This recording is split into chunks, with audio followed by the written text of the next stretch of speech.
guys, welcome back.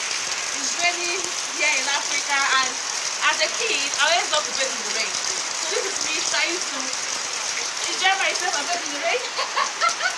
Not today raining. It hasn't rained in like 2 weeks, and now it's raining, so I have to like, you know. Woo! Woo!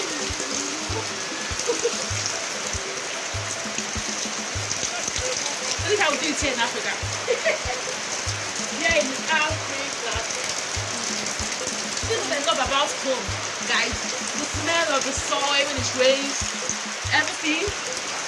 Oh God. I'm having so much fun, guys.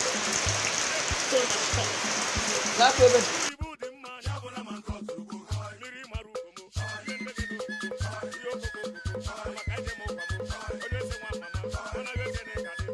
So guys, wait, real quick. Wait. Pause. Wait.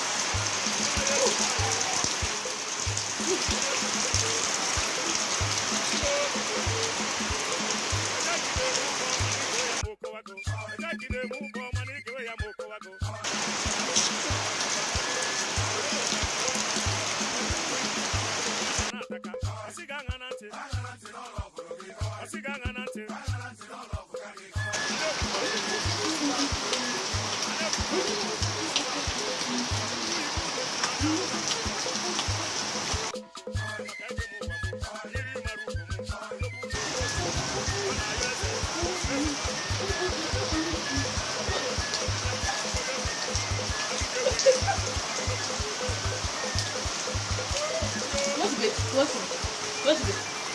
Huh? Yeah. Don't go that far.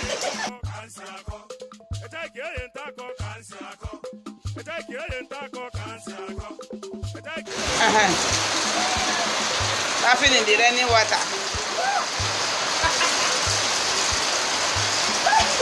That is the most beautiful thing you can ever do.